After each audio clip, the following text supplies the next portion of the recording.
All right, ladies and gentlemen, you are welcome to another great episode on your favorite political talk show, The Truth with Ben Jokes. Now, about a month ago, Tinubu wrote to all southern governors telling them to give lands to Fulani headsmen in their respective states. According to him, that was the best solution to the rising cases of farmers, indigenes, and herders clash in the country. Now, this statement is clearly from a place of compromise. Anyone with a brain would know that for a person to utter this kind of words, knowing what Fulani headsmen represent in this country, that person has clearly entered into some sort of pact with the Fulanis. We give you power and you allow us to slaughter your people. And Southeast governors have been warned not to broker any deal that will amount to them settling Fulani headsmen permanently in IGBO communities in the name of ranching or however they have rebranded their state capture agenda. The governors now have an opportunity to prove that they are not part of any Fulani agenda against their own people by rising with full force against these attacks from Fulani headsmen that is tending towards persistent. In a very touching manner, Fulani headsmen just attacked a community in Enugu, wreaking havoc on many. Before I show you details of that attack and how Nigerians reacted, let me quickly show you this update. Now, the APC and Tinubu are heavily moved by Peter Obi's acts of providing boreholes in northern Nigeria, because that act is increasing his support base in the north, and it has got northerners questioning their own leaders. So they quickly paid a northern group to release a communique asking Obi to stop the water projects in the north. Can you just imagine that? Stop providing our people with water. Some of these guys were sharing the same sources of water with animals. And now Obi is providing water. A group is coming up to ask him to stop. But some northerners quickly began to counter this group, this evil group, by trending the hashtag "Thank you Obi," and they began writing and showering encomiums on Peter Obi. Ismaila Yusuf, Truth to Arewa, wrote, "Thank you very much at Peter Obi for the gift of potable drinking water to many communities in the north who have been abandoned by our selfish leaders. You have shown your humanity consistently by meeting our people at their place of need. These people have suffered from lack of water during this Ramadan period. Our leaders don't care, but you have shown your personality once again as a man who cares about the plight of the lowly in the society. May Allah reward you greatly at Peter Obi." And Abigail here replied by saying, "And when it is election time, vote him." Of course, I won't ask you not to say that, Abigail. Obi may be giving these gestures out as showing us what leadership truly is, but he has to be rewarded during election time. And this tweet by Afelele Oladipupo says, "Thank you to Ismaila Yusuf." And I understand why Oladipupo thanked Ismaila Yusuf here, because while we have some northern youths collecting money, trying to write against this kind of lofty ideals by Peter Obi, we have people like Ismaila Yusuf saying the truth. And when I got into the comment section of this write-up by Ismaila Yusuf, and I saw the number of northern youths, northerners that were speaking well of Obi, calling him a better leader than their own leaders, I now began to understand why the APC and Tinubu are desperate to quickly discredit what Obi is doing in the north. And Saidu Imran here wrote, "Peter Obi really moved us from eye service to the point where the eyes could no longer ignore the services.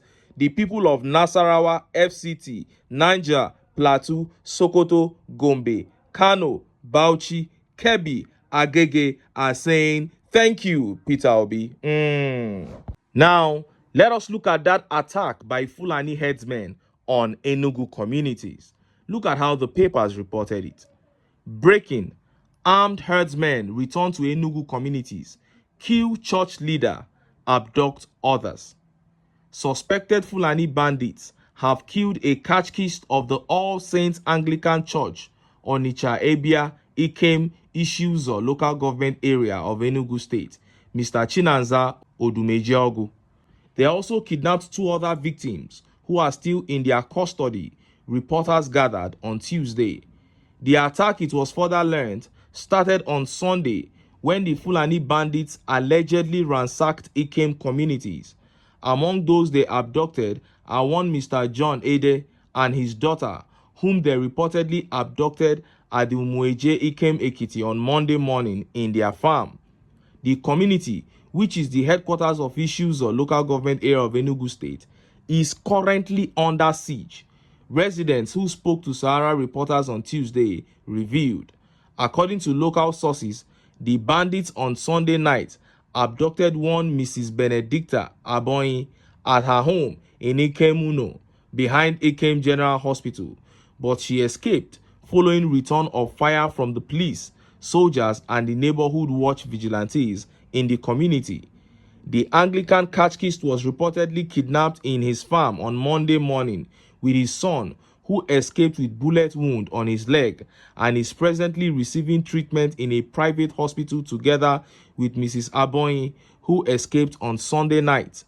The catechist, it was gathered, was not lucky as his abductors shot him to death and left him in a bush path towards Benue State, where the combined forces of the police, the army, and the local vigilantes picked his remains while searching the bushes and houses.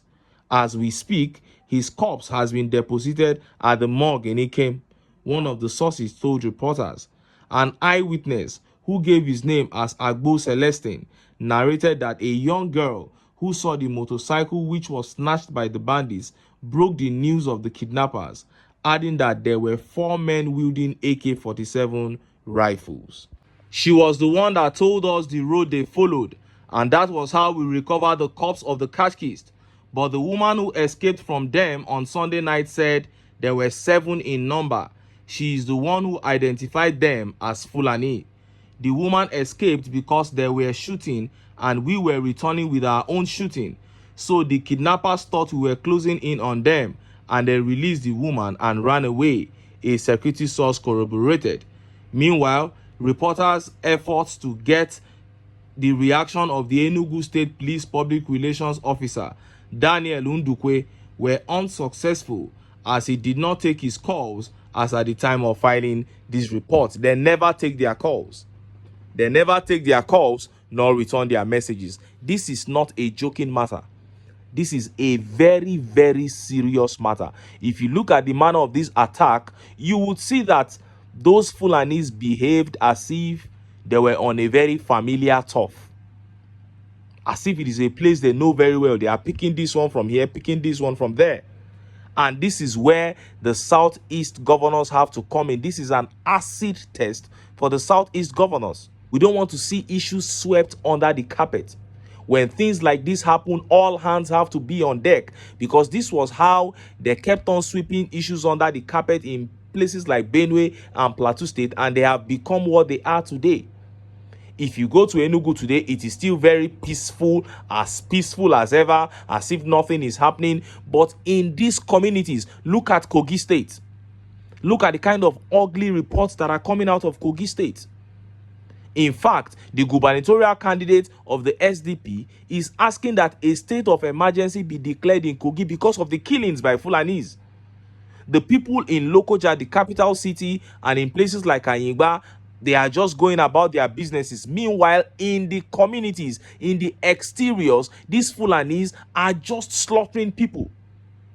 State governors need to rise up against this, because it looks like from the top, a lot of compromise has taken place. And look at how Nigerians reacted. Look at some of the tweet reactions. This tweet by IGBO says, armed headsmen return to Enugu communities. So they went for reinforcement. Enugu people, don't keep quiet. Anyone telling you not to fund ESN is deceiving you. Fund ESN to deal with these people once and for all. That is it. And this tweet by Babanla says, they sent all their soldiers that are supposed to be ending insecurity to the east, just so they can suppress the Igbos from defending themselves and send their terrorists to kill them. You know, go fit better for who creates Nigeria, sha. This is one of the arguments that people who are saying Nigeria should be dissolved are making. And this tweet by Mazi Okoro says, and with these attacks, Enugu governor still dreams of giving them 3 settlements free of charge. He won't dare. He will not dare. There are things that they just can't get away with. It has not come to that point yet, where Governor Mba will look Enugu people in the eye and tell them they are fools. I don't think it has come to that point yet. The Fulanis cannot be attacking their communities like this, wreaking havoc, and you are talking about giving them land. That is impossible. I'm not even talking about the land issue now. This coming in to strike and running back into the bush is what I'm talking about. It has to stop. It cannot continue in the Southeast. The Southeasterners must not allow it, because I know these people, they will never stop. They have a plan, and their grand agenda is to capture Nigeria, and that is what everybody, every state must rise against. Anyway, make I leave am here.